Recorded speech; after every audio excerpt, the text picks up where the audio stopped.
Pada pembahasan mengenai kesenjangan digital ini akan diuraikan apa itu kesenjangan digital, kemudian bentuk-bentuk kesenjangan digital dan faktor-faktor yang menjadi penyebab atau faktor yang mempengaruhi kesenjangan digital.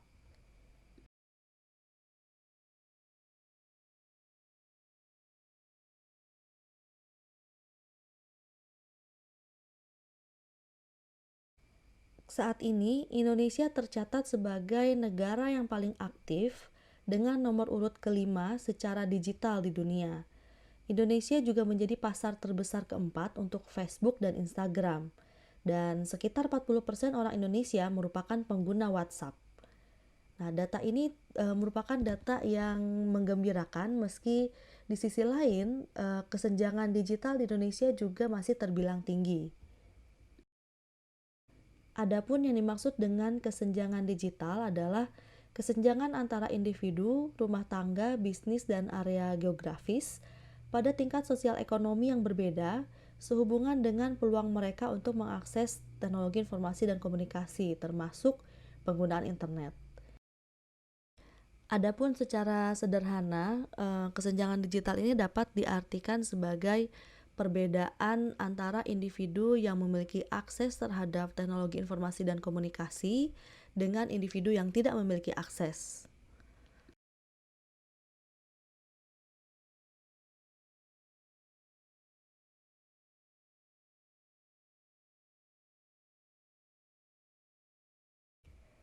Dan berikut ini akan diuraikan mengenai bentuk kesenjangan digital gender, yang mana kesenjangan digital gender ini dapat dilihat dari beragam bentuk seperti kesenjangan infrastruktur atau perangkat, kesenjangan akses, keterampilan, perilaku, dan konten.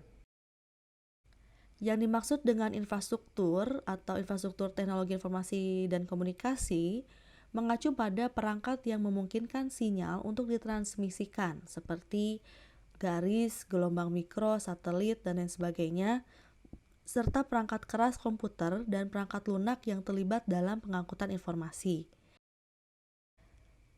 Sementara itu yang dimaksud dengan kesenjangan akses adalah keterbatasan perempuan dan laki-laki dalam memanfaatkan sumber daya digital. Dan akses dapat berupa kesempatan yang dimiliki untuk menggunakan sarana digital. Akibat beban ekstra dari pekerjaan mengasuh keluarga tanpa bayaran yang diemban perempuan, mereka tidak hanya memiliki pendapatan lebih rendah dibandingkan dengan laki-laki, tetapi juga memiliki waktu luang yang lebih terbatas.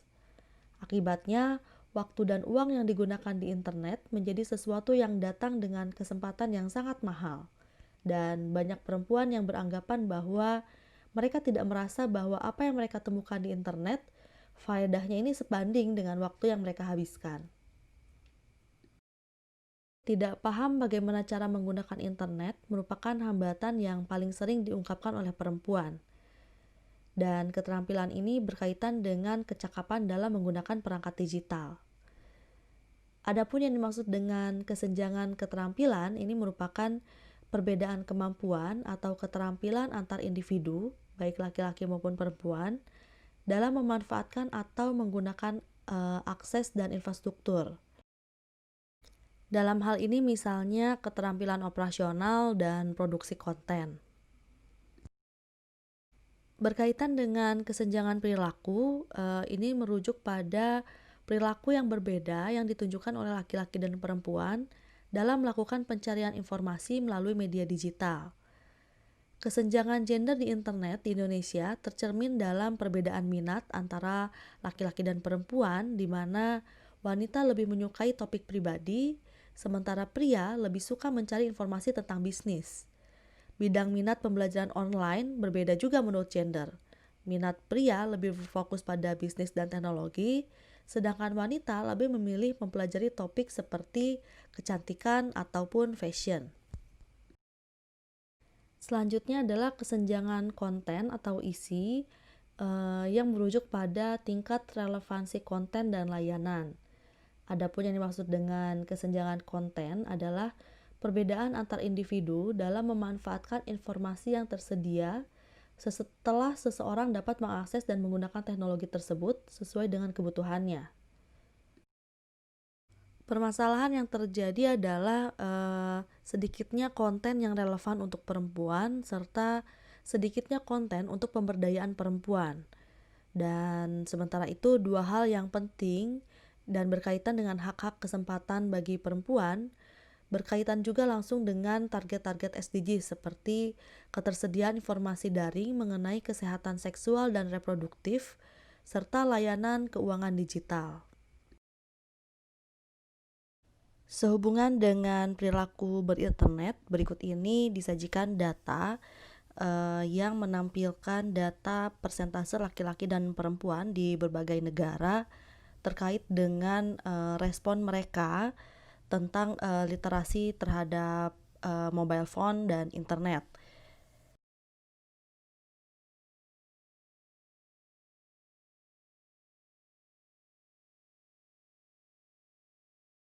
Dan berikutnya akan dipaparkan lebih lanjut mengenai gender dan kesenjangan digital.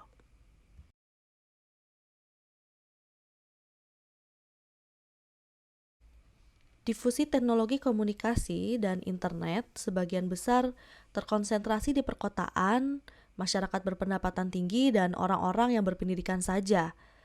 Dan dalam hal ini, perempuan sendiri secara umum seringkali terpinggirkan, yang sebagian besar tidak memiliki daya beli dan tidak punya akses terhadap alat komunikasi modern. Hal inilah yang mengakibatkan terjadinya ketimpangan gender antara laki-laki dan perempuan dalam hal akses terhadap media digital yang disebut juga dengan kesenjangan digital. Merangkum pendapat sejumlah ahli mengenai gender dan kesenjangan digital, berikut ini akan diuraikan bentuk-bentuk ketimpangan gender atau bias gender yang sering dialami oleh perempuan dalam penggunaan media digital. Yang pertama adalah ketidaksetaraan dalam hal penggunaan dan akses bagi perempuan dan laki-laki. Kemudian masih adanya praktek patriarki online atau pandangan patriarki dalam dunia TIK, yang mana biasanya kehadiran teknologi informasi dan komunikasi ini selalu dikaitkan dengan laki-laki, dan TIK merupakan ranah maskulin sehingga dunia teknologi informasi masih didominasi oleh laki-laki. Dan yang paling sering ditemui diantaranya adalah kekerasan online ataupun pelecehan secara online, yang mayoritas korbannya tentu adalah perempuan. Hal lainnya seperti stereotip, marginalisasi, dan diskriminasi juga sering kali dialami oleh perempuan dalam hal akses terhadap TIK ini, dan pemaparan lebih lanjut mengenai masing-masing dari istilah atau bias gender yang dialami oleh perempuan dalam dunia digital ini akan dipaparkan pada slide berikutnya. Inequality in access ini berkaitan dengan ketidaksetaraan dalam hal mengakses media digital yang dialami oleh laki-laki maupun perempuan, di mana mayoritas perempuan ini memiliki akses yang lebih rendah dibandingkan dengan laki-laki. Dan berikut ini ditampilkan data berkenaan dengan alasan perempuan dalam menggunakan internet. Hasil penelitian ini menunjukkan bahwa terdapat 3 alasan utama yang melatar belakangi perempuan mau berselancar di internet. Alasan pertama adalah ketika perempuan itu mendapatkan sesuatu yang diinginkan dari internet. Kemudian sebagian lain perempuan mengaku bahwa mereka akan lebih banyak tertarik terhadap internet ketika memang internet menyediakan konten-konten yang menarik bagi mereka. Dan alasan lainnya tentu ketika perempuan ini memiliki banyak waktu luang. Merujuk pada hal tersebut, ditemukan fakta bahwa sepertiga wanita di Indonesia yang menggunakan internet saat ini ingin lebih banyak menggunakannya, tetapi terhambat karena merasa kesulitan menemukan apa yang mereka inginkan, dan terlebih karena kurangnya konten yang relevan. Ini merupakan hasil penelitian yang dikemukakan oleh womanwill.com. Adapun, ketidaksetaraan dalam menggunakan ini, menunjukkan bahwa wanita Indonesia lebih sering menggunakan internet untuk mengakses jejaring sosial dan berkomunikasi menggunakan aplikasi messaging. Dan perempuan-perempuan tersebut jarang menggunakannya sebagai sarana pembelajaran serta pengembangan diri.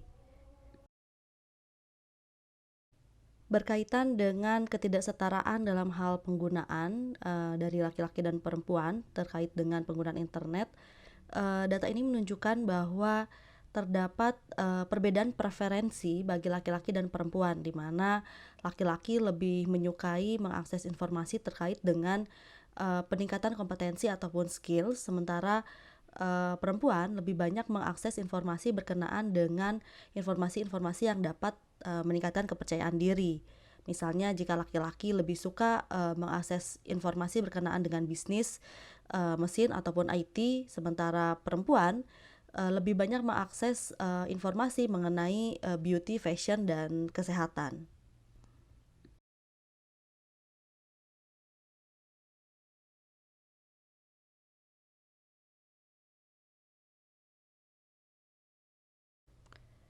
Setelah teman-teman mempelajari, sejumlah konsep yang ada di dalam gender, tentu tidak asing lagi dengan istilah patriarki, di mana budaya budaya patriarki menempatkan laki-laki selalu dikaitkan dengan tugas dan fungsi di luar rumah, sedangkan perempuan yang berkodrat mengerjakan pekerjaan domestik dan mengurus anak.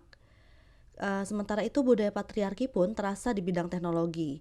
Hingga saat ini tidak cukup ramah, terhadap perempuan, masih terdapat anggapan bahwa teknologi menjadi tugas laki-laki dan merupakan ranah yang maskulin. Sehingga dunia teknologi informasi masih merupakan, male dominated atau, mayoritas dikuasai oleh laki-laki. Di samping itu, budaya patriarki juga sering mencegah perempuan mengembangkan keterampilan digital. Perempuan mungkin kesulitan untuk mengakses fasilitas teknologi informasi dan komunikasi publik karena jalan yang tidak aman, batasan kebebasan bergerak mereka, atau karena fasilitas itu sendiri dianggap tidak cocok untuk perempuan.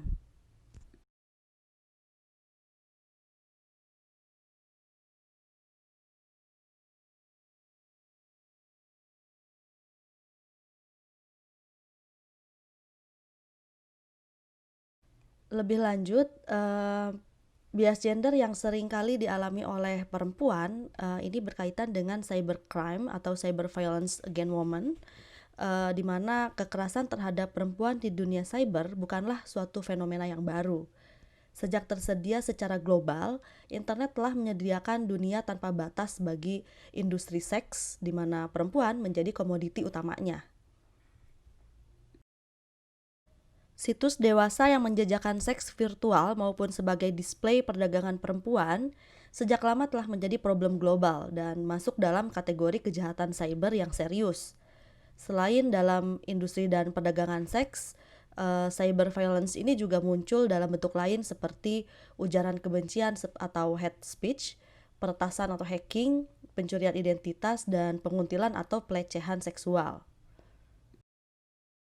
Dengan demikian, pelecehan online, di mana TIK ini digunakan untuk ancaman kekerasan fisik atau seksual, bahkan objek seksual dan cyberbullying menjadi hal yang sulit dihindari di dunia digital ini.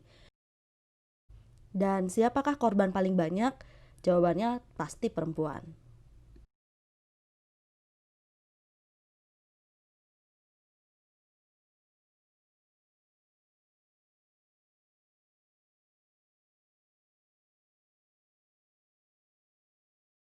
Berkenaan dengan bias gender berupa stereotip dalam dunia digital, ini berkaitan dengan objektifikasi perempuan dalam ranah digital, di mana sebuah penelitian yang diterbitkan dalam jurnal Psychological Science menunjukkan bahwa masyarakat cenderung menilai perempuan berdasarkan penampilan dan mengesampingkan hal lain seperti kecerdasan dan kepribadian. Berbeda ketika mereka memberikan penilaian terhadap laki-laki. Kondisi ini disebut sebagai penurunan terhadap harkat tubuh perempuan dengan menjadikannya sebagai objek semata. Dan bentuk-bentuk objektifikasi perempuan bisa saja beragam, dari mulai menatap bagian tubuh tertentu, bersiul, kemudian meraba bagian tubuh, mengeluarkan komentar berkaitan dengan penampilannya, atau bahkan sampai melakukan kekerasan fisik dan kekerasan online. Dengan kata lain, objektifikasi sosial adalah tindakan memperlakukan seseorang sebagai alat pemuas hasrat seksual.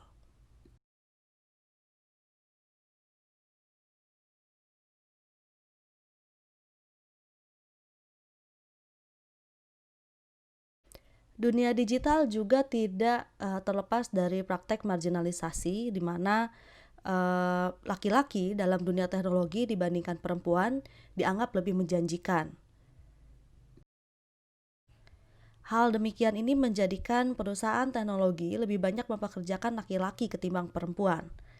Laki-laki yang menguasai teknologi informasi dan komunikasi jauh lebih banyak dibandingkan perempuan, sehingga peluang kerja di sektor ini didominasi oleh laki-laki. Dalam dunia teknologi informasi, perempuan banyak ditempatkan pada posisi administrasi seperti menangani surat elektronik, memasukkan data, atau operator komputer. Sedikit sekali perempuan yang sampai pada posisi tenaga ahli dan profesional, apalagi dalam struktur pengambilan keputusan dalam industri teknologi informasi. Selain itu, marginalisasi juga dapat saja terjadi ketika perempuan mungkin tidak memiliki kemandirian finansial, yang mana ini diperlukan untuk membeli teknologi digital atau membayar konektivitas internet.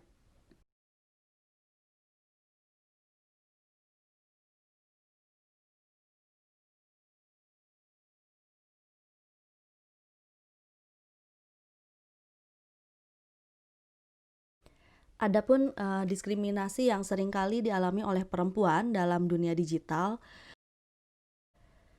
berkaitan dengan semakin berkembangnya rap culture, di mana rap culture ini adalah istilah yang digunakan untuk menggambarkan suatu masyarakat ataupun lingkungan yang terkesan menyepelekan tindakan pelecehan seksual.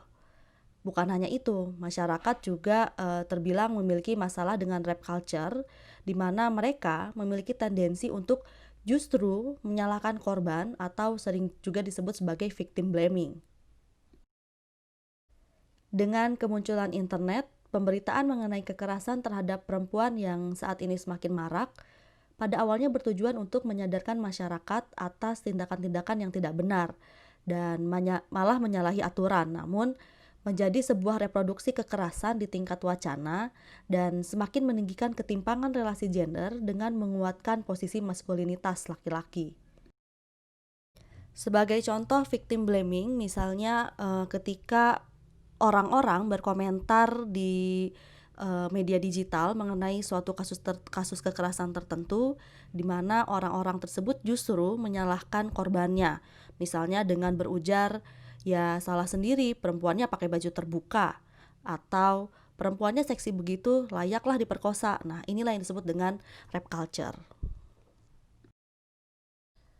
Sudah saatnya masyarakat kita berhenti memperlakukan wanita sebagai warga kelas 2. Wanita dan pria memiliki kedudukan yang sama di mata hukum dan sosial. Tidak ada satupun wanita yang meminta untuk diperkosa ataupun sengaja mengundang perbuatan iseng dari oknum-oknum tidak bertanggung jawab. Bahkan bila kita berbicara mengenai suatu situasi yang lebih ekstrim, tidak ada satu orang pun yang berhak untuk melakukan pelecehan seksual terhadap orang lain, bahkan apabila orang tersebut telanjang bulat di jalanan.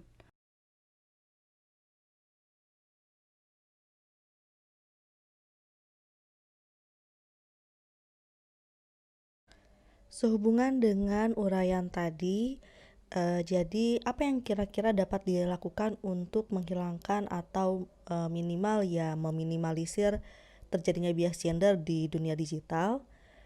Sejumlah ahli mengatakan bahwa salah satu cara yang efektif dalam meminimalisir terjadinya bias gender dalam dunia digital adalah dengan melakukan literasi digital untuk perempuan. Dan berkenaan dengan hal tersebut, berikut ini akan diuraikan mengenai apa itu literasi digital.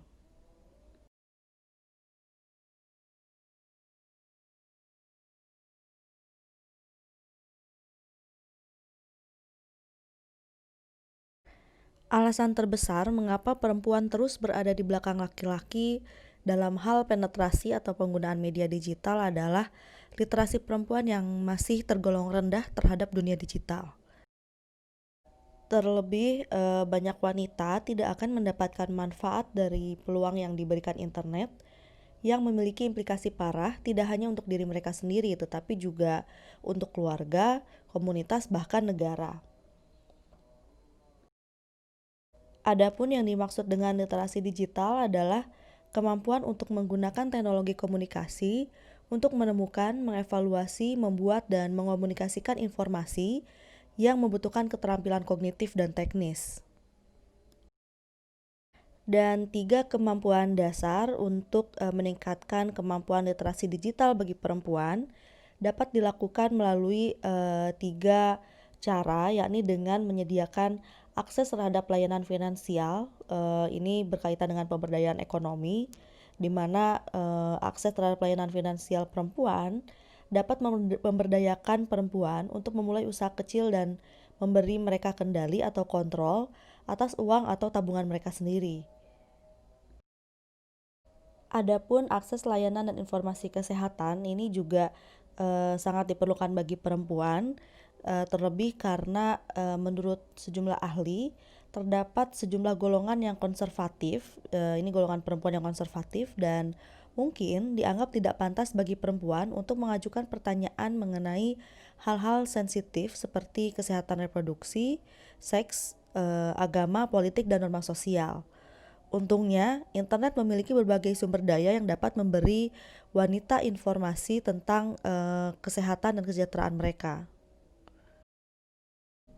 Adapun akses terhadap layanan dan informasi kesehatan ini juga sangat diperlukan bagi perempuan, terlebih adanya fakta bahwa masih terdapat sejumlah golongan perempuan yang konservatif, di mana adanya anggapan bahwa tidak pantas bagi perempuan untuk mengajukan pertanyaan mengenai hal-hal sensitif seperti kesehatan reproduksi, seks, agama, politik, dan norma sosial.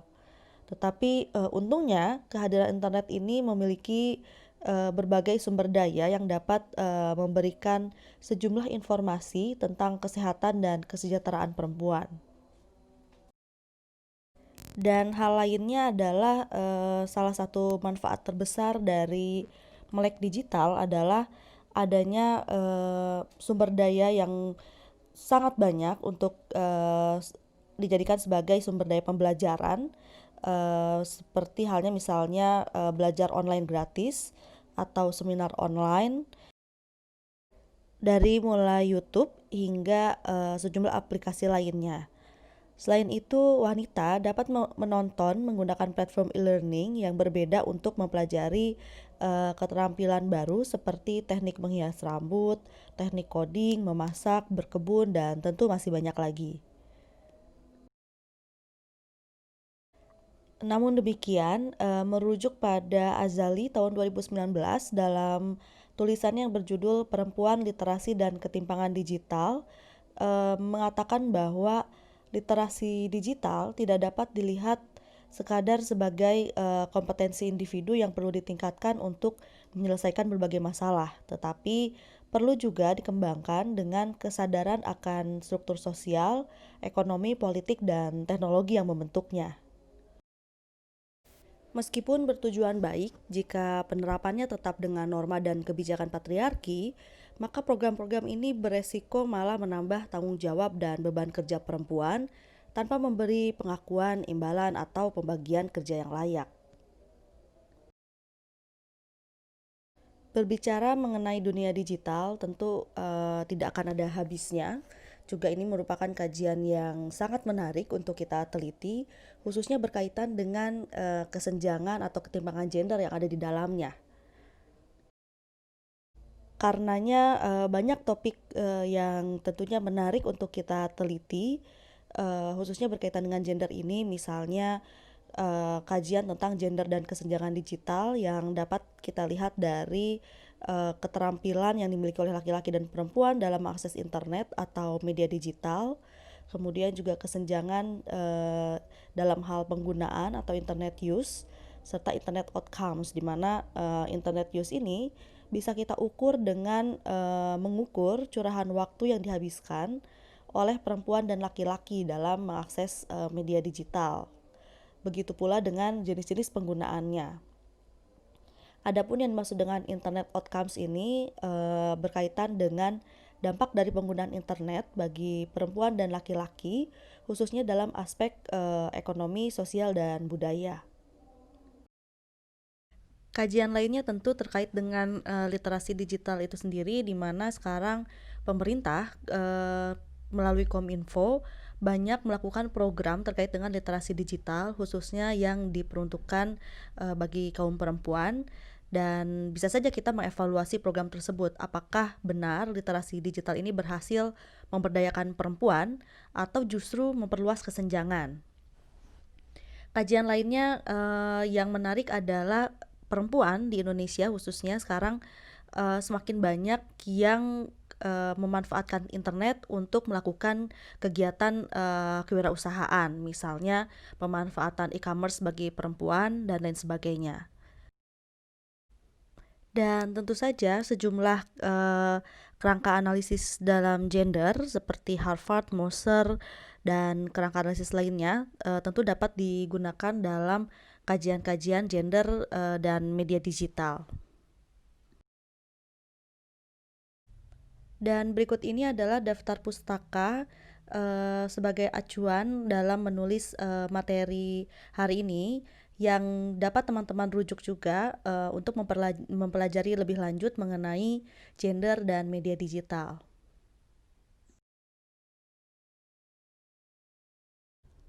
Demikian yang dapat saya sampaikan. Terima kasih atas perhatiannya. Salam sehat dan semangat. Wassalamualaikum warahmatullahi wabarakatuh.